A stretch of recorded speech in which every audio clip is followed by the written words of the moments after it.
Salut tout le monde. Alors une petite vidéo depuis un petit moment, hein, je pense que ça fait bien 2 mois. Et pour dire, on a entre-temps déménagé dans le sud, hein, en Drôme provençal.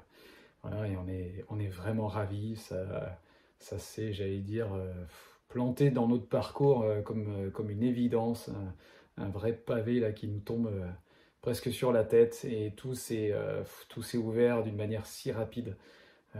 En particulier pour la maison, et on est tellement ravis d'habiter là où on est. On est tout proche d'amis très proches, c'est qu'à le dire, et qui sont chers à nos cœurs et qui se montrent vraiment présents pour nous là, à notre arrivée. Et voilà, on se sent très bien. Et là, je peux enfin profiter. Je crois que c'est la première fois dans les maisons dans lesquelles on a vécu d'avoir un coin au calme, vraiment un petit studio qui est attaché à la maison. Et voilà, peut-être que je pourrais faire un peu plus de vidéos sans être obligé toujours de me balader en forêt et de gérer les balades des uns et des autres qui coupent parfois les vidéos. Bref, voilà, pas seulement ce thème que je voulais aborder, enfin ce sujet que je voulais aborder dans cette vidéo-là, mais aussi un livre là que je lisais justement depuis 2 mois, là, depuis je pense la dernière vidéo, un livre alors il en a écrit plusieurs, de Henri Le Sceau. Alors il a un nom aussi de Swami, hein, parce qu'il est devenu,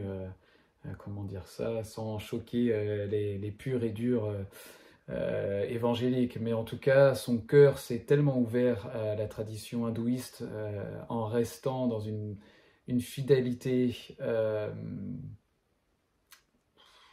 sans défaut, sans faille, j'allais dire, et encore si on doit parler de faille à ce niveau-là, mais en tout cas un respect et un attachement de son cœur à la réalité de Christ, à l'évangile de Jésus-Christ, mais avec une ouverture de cœur sur ce qu'il pouvait apprendre, sur ce qu'il pouvait vivre, sur ce qu'il pouvait recevoir de la culture spirituelle, pas ambiante et je vais dire de surface, mais plutôt les profondeurs de textes sacrés dans les Indes et surtout de la pratique, de ce qu'on pourrait appeler une certaine intériorité. Hein. Il n'y a pas que les ikiasmes et l'oraison et la contemplation chrétienne, mais cette espèce d'ouverture du cœur à de telles profondeurs que l'union spirituelle avec Christ se manifeste et se vit, quel que soit le nom qu'on accorde ou qu'on donne aux religions. Bien sûr, je reste convaincu que toutes les religions en surface, en façade, avec des noms différents, diffèrent largement et que l'évangile de Christ révèle pour moi la plénitude du cœur de Dieu, de l'œuvre de Dieu et de l'expérience de Dieu qu'un homme peut vivre sur cette terre. J'en suis persuadé. Mais je suis tout autant persuadé que toutes les profondeurs authentiques de spiritualité vraie, c'est-à-dire où on évite de parler de manipulation, de secte, tout ce que vous voulez, du culte de l'homme, de l'idolâtrie, des tendances et des déviances sexuelles, même malheureusement dans les courants spirituels. Je parle vraiment, hein, qu'on soit bien clair là-dessus, de spiritualité authentique et profonde, où ces hommes et ces femmes n'ont qu'une quête, n'ont qu'une seule quête, quel que soit leur pays, quelle que soit leur culture, celle de vivre Dieu, celle de toucher à l'expérience palpable de l'union de Dieu, de l'unité en Dieu. Et ça, quelles que soient nos frontières, quel que soit le pays où on habite, je suis persuadé, et je crois que bibliquement on pourrait largement défendre cet avis-là, que Dieu honore de tout son être cette quête de chaque homme sur la planète, quel qu'il soit, où qu'il soit, de quelle dénomination il soit, de quelle religion il soit, tant que son cœur est dans cette quête, qu'il le saisit dans tout son être. Bref, et pour revenir à mon sujet d'Henri Le Sceau, hein, donc un prêtre qui tout simplement a décidé, hein, à relever le défi de découvrir vraiment l'Inde et de découvrir les richesses spirituelles que recèle l'Inde. Là, je ne parle pas, encore une fois, d'une certaine religiosité et ascétisme de surface, mais d'hommes et femmes qui goûtent à une véritable union spirituelle de Dieu. Et si vous vous renseignez un peu de plus près, je peux vous assurer qu'il y a bien des hommes et des femmes qui ont goûté à cette union avec Dieu et qui ne se réclament pas du christianisme. Donc je ne suis pas là dans cette vidéo-là pour faire de la promotion de l'hindouisme, par exemple. C'est pas mon souhait. C'est peut-être pour qu'on se sensibilise et qu'on ouvre aussi un peu notre cœur et notre intelligence au fait que les chrétiens ne sont pas les seuls sur la terre, que si Dieu est, il est omniprésent, hein, il est omniscient, et surtout s'il ne fait pas acceptation d'homme, eh bien il reçoit chaque homme de la manière la plus égale en Christ, sans acceptation d'une dénomination particulière ou d'un culte en particulier. Je crois que Paul a résumé presque l'évangile dans 2 Corinthiens 5. Hein. Si un seul homme est mort pour tous, alors tous sont morts avec lui, afin que tous ceux qui vivent devraient vivre pour celui qui est mort et ressuscité pour eux. Et comme il dira, je ne vois plus aucun homme dans la chair ou selon la chair, mais Christ. Et je crois que c'est la révélation de l'évangile de comprendre que l'inclusion en Christ, c'est pas, on n'en a rien à faire de parler à ce moment-là d'une théologie universaliste ou franchement, c'est bien de mettre des noms, mais le problème c'est que ces étiquettes viennent étriquer nos esprits et nos pensées en pensant qu'on a tout compris, en pensant qu'on peut mettre de côté ou choisir telle ou telle chose, mais Christ n'a rien à voir avec ça. Ses bras sur la croix ont été tellement élargi pour recevoir quiconque en lui-même dans le sein du Père. Il ne fait aucune acceptation d'homme, qu'il soit de confession chrétienne ou pas. Chaque homme, là où il est, peut expérimenter, sans notre prière de confession, sans tout ce que, en particulier, la culture évangélique a échafaudé, peut expérimenter Christ. Et bien heureusement, parce que c'est la justice de notre Dieu qu'on connaît, celle où la miséricorde triomphe du jugement, celle où l'amour incompréhensible, insondable de Dieu nous a embrassés pleinement en Christ. Bon, je vais revenir enfin à mon sujet, mais c'est des choses qui me tiennent tellement à cœur maintenant, et peut-être que c'est vrai, j'ai beaucoup plus de difficultés maintenant avec une sorte de présomption, particulièrement chrétienne, de penser que la vérité nous appartient. Hein, la vérité, c'est une personne, c'est Christ, et nous lui appartenons. Hein, nous lui appartenons, c'est vrai, mais qui il est dans son amplitude, dans son infinitude, dans sa richesse insondable. Je ne pense pas qu'un jour un seul homme pourra dire que il connaît intellectuellement la vérité. Hein, qu'on puisse être unis au mystère de Christ, unis au mystère de la vérité qui est Christ, oui. Mais bref, donc peut-être mettons de côté un tout petit peu pendant cette vidéo, j'espère qu'elle ne sera pas trop longue, hein, mais cette espèce de présomption qu'on peut avoir. Et de nouveau, j'avais fait, je crois, une vidéo, un Christos Kairos, j'en avais parlé, de reconstruire nous-mêmes ces murs d'inimitié, hein, et de voir un peu des démons partout. Alors oui, il y en a, hein, oui, il y en a, mais l'évangile de Christ, c'est, comme Paul dira, c'est la puissance de Christ, la puissance de Dieu pour le salut de quiconque croit. Et c'est une réalité, hein, l'évangile de Christ, c'est cultiver cet œil unique, cet œil simple, cet œil saint dont nous parle de Jésus, où nous le voyons, où nous voyons Christ, où sa lumière est la seule qui irradie notre champ de vision. Hein, les démons ne sont pas censés être notre focus.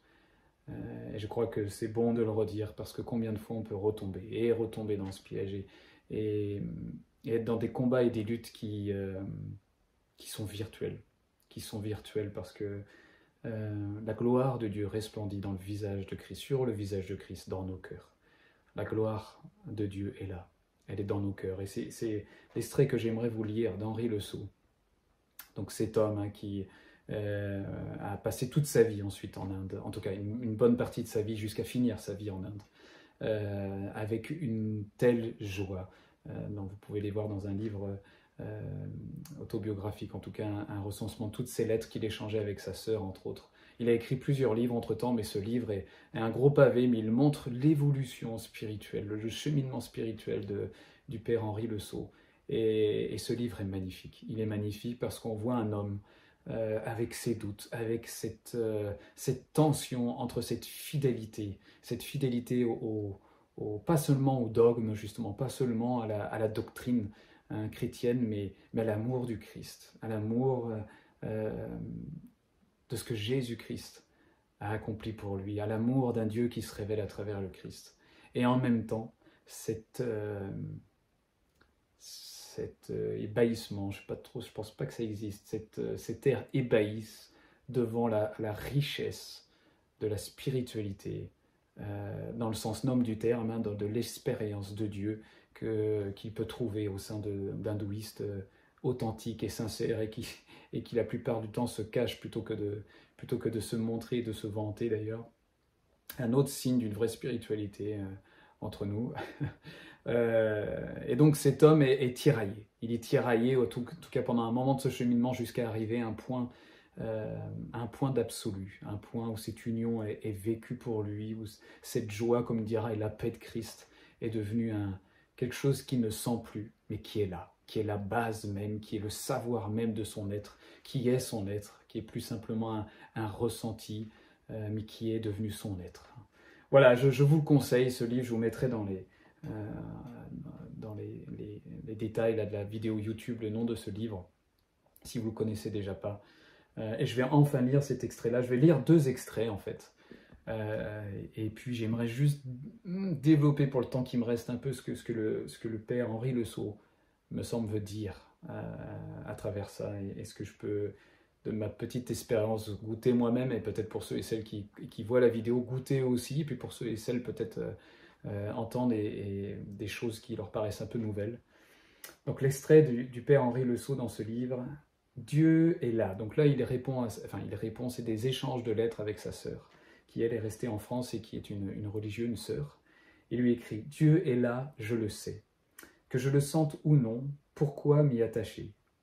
Tant que tu le sentiras, tu ne sentiras que toi et pas lui. » Oh, ça c'est moi qui commande. La dernière phrase que j'ai dit, relisez-la, c'est incroyable. Lui est au-delà de tout. Quand tu sauras passer hors de toi, tu le connaîtras. Et cela, c'est la réalité de chaque instant. L'instant présent où je t'écris est aussi solennel pour moi que l'instant de ma mort, et celui où je mange, où je me lave, etc. Car tout est plein de Dieu. Je vais juste un peu développer au moins ce premier extrait. Ça revient un peu à ma dernière vidéo, et c'est pour ça que je me permets de rajouter un peu avec cette vidéo-là.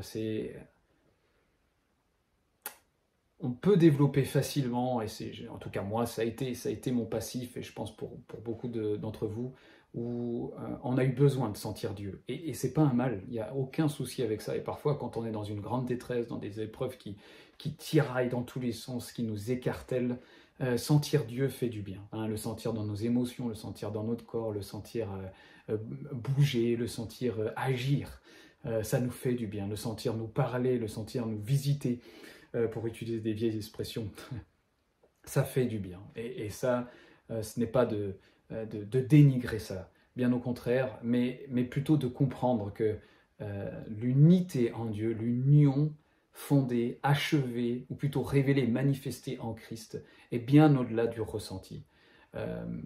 Pas qu'elle est moindre que le ressenti, mais qu'elle est au-delà du ressenti. Et qu'elle n'est plus simplement des choses qui touchent à notre corps, qui touchent à notre émotion, mais qui est notre être. Qui est notre être. Et ça, c'est très important, parce que si on s'arrête à ce qu'on peut ressentir dans notre corps, à ce qu'on peut ressentir dans notre émotion, en pensant que c'est presque l'achèvement, ou c'est l'entièreté de ce qu'on peut vivre avec Dieu, on passe à côté. J'allais dire, j'aime bien cette expression souvent, de l'absolu en Dieu. L'absolu en Dieu, c'est-à-dire Dieu qui incarne notre être, hein, Dieu qui se saisit de notre être, Dieu qui est, nous qui devenons je suis, dans tout l'aspect le plus humble, hein, sans être des spirituels élitistes qui se montrent des films, mais où le je suis, celui qui se révèle être je suis, hein, Yahweh, est celui qui est en nous. Et pas simplement comme une position de foi, pas simplement comme une connaissance intellectuelle, mais au contraire comme un vécu, hein, comme une réalité existentielle, comme quelque chose qu'on vit. Hein, pas simplement qu'on croit, mais qu'on sait et qu'on vit. Et quand je dis qu'on sait, c'est pas avec notre tête, c'est qu'on sait comme on sait que notre cœur est en train de battre dans notre corps parce qu'on le vit. Parce qu'on sait que notre cœur est en train de battre dans notre corps. On respire parce que tout simplement, on est témoin passif de la respiration qui se fait automatiquement en nous. Et bien ce même témoignage passif, j'allais dire, de celui qui est en nous. Et cette expérience, qui n'est pas une expérience ponctuelle, mais qui est ce vécu, dont le père Henri Le Sceau est en train de parler, c'est-à-dire, tant que tu sentiras Dieu, j'aime beaucoup cette phrase, tant que tu le sentiras, tu ne sentiras que toi et pas lui. C'est incroyable.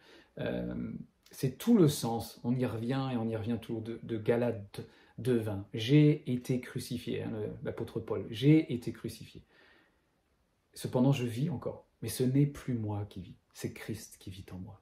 C'est Christ qui vit en moi, c'est Christ qui est le cœur de ma vie, c'est Christ qui est le surgissement de ma vie, c'est Christ qui est l'expérience d'existence que je suis, c'est Christ qui est la conscience de ma conscience, hein, si on peut dire. Et c'est ce que Henri Le Sceau indique, c'est que tant qu'on sentira Dieu, on se sentira soi. On sentira nos émotions qui le goûtent, on sentira notre corps vivre Dieu. Et donc, je répète, ce n'est pas pour dénigrer ça, ce n'est pas pour essayer de pointer le doigt vers une expérience spirituelle tellement élitiste qu'on a l'impression d'être exclu. Loin de là. Mais c'est de réaliser que ce que l'apôtre Paul lui-même, lorsqu'il parle de « mais si je vis, ce n'est plus moi, c'est Christ qui vit en moi ». C'est que l'être même de Paul n'est plus tourné vers soi, pas comme, là encore, hein, je n'utilise pas un langage très légaliste, nous ne pensons plus à nous-mêmes, nous nous bafons moi-même, comment dire ça, nous nous laissons presque mourir, nous laissons comment dire ça, dénigrer notre corps, nous le laissons sans soin parce que tout nos regards est tourné vers l'autre et donc notre vie n'a plus aucune importance. C'est pas dans ce sens religieux du terme, parce que pour moi c'est une connotation très fortement religieuse, hein. On s'en rend peut-être pas compte, mais c'est beaucoup d'œuvres en fait, c'est le cœur même de l'ascétisme, c'est-à-dire de faire par nous-mêmes d'ailleurs. Mais et comme Paul dira, où finalement le ventre est le centre de cet orgueil ascétique. Mais pour revenir à ce dont parle Henri Le Sceau, c'est-à-dire tant que tu sens Dieu, tu te sentiras toi-même. C'est-à-dire qu'en fait, qu'on utilise ce mot, notre ego arrivera toujours à se nourrir de ces expériences-là. Donc ce petit axe qui est notre ego, hein, cette petite axe de vie qui tourne toujours autour de nous, autour de ce qu'on ressent, autour de ce qu'on vit, autour de ce qu'on traverse, reste central en nous, reste central. Et on parle d'un cheminement, on parle d'un cœur qui vit une ouverture, qui vit une réalisation où Christ émerge. Et où Christ devient le nouvel axe de vie, hein, l'arbre de vie en nous. Et ça ne se fait pas du jour au lendemain. Enfin, à un moment, il faut arrêter avec les recettes secrètes, les recettes miracles. Pour moi, c'est faux. C'est faux. Il y a un chemin, il y a un cheminement, simplement parce qu'il y a des choses qu'on doit même découvrir par nous-mêmes qui sont faux, qui au bout d'un moment, n'ont plus la consistance, parce que c'est normal qu'elles aient plus la consistance qui nous satisfont, qu'ils n'ont plus la consistance de ce qu'on appelle l'union de Dieu en Christ. Donc c'est normal de cheminer, c'est normal de commencer à réaliser que tiens, en fait ce qui me remplissait ou ce qui me satisfaisait ou ce qui m'émoustillait même ou ce qui continuait à alimenter mon illusion de spiritualité en fait est en train de s'égratiner, est en train de s'émietter devant mes yeux, est en train de disparaître comme de la poussière. C'est normal, c'est un cheminement qui est normal et les uns et les autres devraient embrasser ce cheminement. Si on reste constamment et perpétuellement sur nos acquis, nous tombons déjà dans le piège de la religiosité et donc de l'orgueil. C'est une évidence. Donc au fur et à mesure de notre avancée, notre cheminement, les choses s'émiettent. Et ce qui hier nous satisfaisait et était presque comme un fondement, aujourd'hui s'émiette littéralement, mais c'est normal. C'est normal parce que c'est tout le sens que Christ, qui est la vérité, et pas une vérité qu'on peut écrire sur un papier, qu'on peut mettre sur une étiquette, qu'on peut même lire dans la Bible en disant « voilà, ça c'est la vérité, ce verset-là c'est la vérité ». Non, non, la vérité est dynamique. Hein. Ça ne veut pas dire qu'elle change, hein, à un moment elle dit ça, et puis à un autre moment elle dit ça, mais dynamique, ça veut dire qu'elle est vivante, elle est vie. La vérité est vie, et la vie implique un mouvement perpétuel en elle. Et si ce mouvement est stoppé en nous, si ce mouvement de cheminement est stoppé, on peut déjà comprendre qu'on loupe les étapes de la repentance, hein, du métanoïa, de ce renouvellement de notre intelligence, de ce repentance, un métanoïa, de noïa, cette pensée qui rejoint celle de Dieu, un méta ensemble, et noïa pensée, de penser ensemble avec Dieu. Donc cette métanoïa constante, hein, cet renouvellement, cette régénération de la pensée spirituelle est constante. Elle est constante, elle est Christ. Christ est constamment en mouvement, il est constamment vie. Je m'éloigne encore dans nos autres sujets là. Donc pour revenir à cet axe, cette migration d'axe, hein, avec ce petit axe qui est notre ego, hein, qui est cette manière si subtile de ce que tout tourne autour de nous. Et évidemment que dans les premières étapes de notre cheminement, ça commence comme ça. Notre ego commence à vivre des choses avec Dieu. Et Dieu dénigre pas ça. Le Père est en train de révéler au fur et à mesure le Fils que nous sommes. Et le Fils commence à découvrir Dieu, en particulier à travers son ego, à travers cette conscience forte de lui-même, cette conscience forte de ses besoins, de ses émotions, de ce qu'il ressent. Et puis le Fils dans ce cheminement, ce Fils dans cette migration, dans cette évolution, dans cette exploration, cet élargissement, hein, de l'attente, eh ben, découvre qu'il y a un autre axe, et que cet axe devient Christ, que cet axe qui est l'arbre de vie, dans ce cheminement, ce parcours, presque l'empêche ou invalide cet art de la connaissance du bien et du mal avec le jugement pour tout et rien. Hein. Ça c'est mal, ça c'est bien, ça c'est juste, ça c'est injuste, ça c'est vrai, ça c'est faux. Et touche de plus en plus à cet axe qui est Christ, à cet axe en lui qui est Christ. Et c'est tout le sens pour moi de ce que le Père Henri Le Sceau veut dire. Alors je ne veux pas diminuer ou même me permettre de limiter ce qu'il dit, hein. Il avait peut-être d'autres choses en tête, mais c'est ce changement d'axe, où tant qu'on sent Dieu, c'est encore notre petit ego, ce petit axe où tout tourne autour de nous, où on est content, on sent les choses, on vit les choses, mais l'être qui est Christ lui-même, l'être qui vient, j'allais dire, réformer notre être, hein, où au final, très étrangement, mais je témoigne de ma propre vie, les choses religieuses ne nous intéressent plus. Les actes religieux ne nous intéressent plus. Je vais être un peu direct là. Non, je vais rester mesuré dans ce que je vais dire. Mais ce qui nous préoccupe désormais, c'est ce qui s'incarne réellement. Hein, l'être qui est. Pas les choses pour faire le joli chrétien qui saute partout. J'ai absolument rien contre le fait d'utiliser des bannières, ou contre le fait de chanter, ou contre le fait de sauter de joie, ou contre le fait de tout ce qu'on fait généralement dans cette culture particulièrement chrétienne.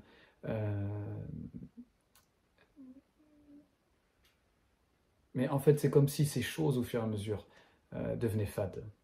Parce que ce qui absorbe, j'allais dire vraiment ce qui absorbe dans les profondeurs de notre être, dans les profondeurs de nos entrailles, c'est le fait d'être vrai le plus profondément possible avec ce qui jaillit de notre être, avec ce qui jaillit de notre être, avec ce qui s'installe et ce qui s'établit en nous et à travers nous. Plus comme des choses à faire, plus comme des... je veux rester sobre de ce que je veux dire, mais c'est plus les manières qui comptent. C'est plus même une certaine apparence de piété qui compte. C'est plus les choses à faire qui comptent. C'est la transformation de l'être. Sans les fioritures, sans le superficiel, sans ce qui peut donner le change aux autres et même à soi-même, et ça c'est le pire des pièges. C'est le pire des pièges, mais ce qui est vrai le plus profondément parlant. Alors peut-être que d'apparence et de l'extérieur, c'est comme si c'était un abandon de toute la culture, de ce qui faisait avant notre piété et même notre christianisme, mais en vérité, dans le cœur, on sait de quoi il s'agit. On sait que la quête devient de plus en plus épurée sur une intimité qui touche très peu aux apparences, très très peu encore. Et, et j'essaye de peser mes mots, parce que je pense que malheureusement ce que je peux dire, ça pourrait être pris dans un sens et dans un autre, et ne serait pas forcément ma volonté, mais tant que ce petit axe qu'est notre ego vit les choses avec Dieu, on ne se rend pas compte combien on prend les choses pour nous-mêmes, combien les apparences comptent tellement, combien on pense avoir des choses à cœur pour Dieu, et en fait ça tourne autour de nous. Et les choses qu'on pense faire pour lui, les belles choses qu'on pense présenter à lui, vivre pour lui, tournent autour de ce petit ego, ce petit axe de l'arbre de la connaissance du bien et des mal. Et donc, c'est ce que Paul-Henri Le Sceau est en train de dire aussi. Quand tu seras passé hors de toi, tu le connaîtras. Et on ne se rend pas compte que dans ce cheminement, tant que cet axe qui est notre petit moi, notre petit ego, avec ses besoins qui sont légitimes des fois, enfin je veux dire qu'on traverse, qui sont légitimes surtout quand c'est des épreuves terribles, enfin des épreuves, des choses qui nous écartèlent, où on a même plus de force, on ne sait plus sur quoi s'appuyer. Je comprends tout à fait que pendant toute une période, cet ego crie, puis veut les choses, et puis veut ressentir Dieu, et puis veut montrer combien il aime Dieu, et veut remontrer à Dieu, regarde, je suis là. Voilà. Mais il faut qu'on comprenne que c'est pas que le Père dénigre ces passages-là, c'est pas qu'il nous dit « Oh, t'as encore rien compris ». Non, non, c'est dans tout son amour, c'est la dilatation de notre cœur dans le Fils. C'est Christ qui émerge de plus en plus. Et c'est ce que le Père voit constamment, le Christ. Un Christ qui veut nous connaître, Dieu qui veut nous connaître, Dieu qui veut se connaître lui-même à travers nous. C'est une des expressions de Maître Eckhart que je trouve magnifique. Dieu veut se connaître à travers nous-mêmes. Dieu veut se connaître à travers notre conscience. Dieu veut avoir conscience de lui-même dans notre conscience, pour parler très précisément. Et c'est tout le but de « j'ai été crucifié, et si je vis, ce n'est plus moi, c'est Christ qui vit en moi ». Ce n'est pas les choses que je dois faire pour lui, pour montrer, pour prouver aux autres que je suis spirituel, ou alors que je sers les autres, ou alors que c'est les autres avant moi. Non, non, tout ça c'est de la poussière des œuvres mortes qui se basent la plupart du temps sur notre orgueil et sur notre ego, et c'est bien triste de penser qu'il s'agit de la vie de Christ. Mais l'incarnation de ce qui est le plus purement authentique en nous, où c'est Christ qui surgit de notre être, où c'est Christ qui regarde à l'autre, qui à travers nos yeux peut se contempler dans l'autre d'une manière la plus naturelle qu'on ne peut même pas imaginer, je pense, à travers nous, qui n'a plus rien à voir avec une certaine religiosité, qui n'a plus rien à voir avec ce qu'on pourrait appeler même une religion, mais qui devient l'être, qui devient « je suis » à travers nous, dans la simplicité parfois la plus anonyme, dans la simplicité parfois la plus anonyme. Parce que Dieu aime se montrer anonyme. Je ne parle pas qu'il ne veut pas montrer ces actes de puissance à travers nos vies, mais Dieu aime marcher incognito. Il aime ça, j'en suis persuadé le plus profondément de mon cœur. Il aime marcher incognito. C'est comme si on a pu développer cette compréhension que Dieu veut que tous nos regards se tournent vers lui et donc qu'il veut être manifesté tout le temps. Et je comprends cette compréhension. Mais si on va plus loin, on comprend que Dieu ne cherche pas à tourner les regards vers lui. Dieu est tout l'inverse d'un égocentrique. Dieu cherche en premier le bien avec un grand B de tout notre être, c'est-à-dire l'être qu'il est en nous. Le « je suis » qu'il est en nous. Et le « je suis » ne cherche même pas à attirer les regards vers lui. Le « je suis » cherche au contraire à insuffler qu'il est en nous. Ce serait encore un autre sujet. Mais voilà, je vais vous lire un... Non, ça fait long, là, il est 28 minutes. Je ne vais pas vous lire le deuxième extrait. Ce sera peut-être la prochaine vidéo. Mais qu'on puisse comprendre, peut-être, j'espère, avec cette vidéo, insister sur le fait que... Je sais pas, peut-être que ça tombe à pic, j'espère cette vidéo pour certains, mais qu'on puisse être rassuré. C'est pas qu'on perd pied, que les choses religieuses ne nous intéressent plus,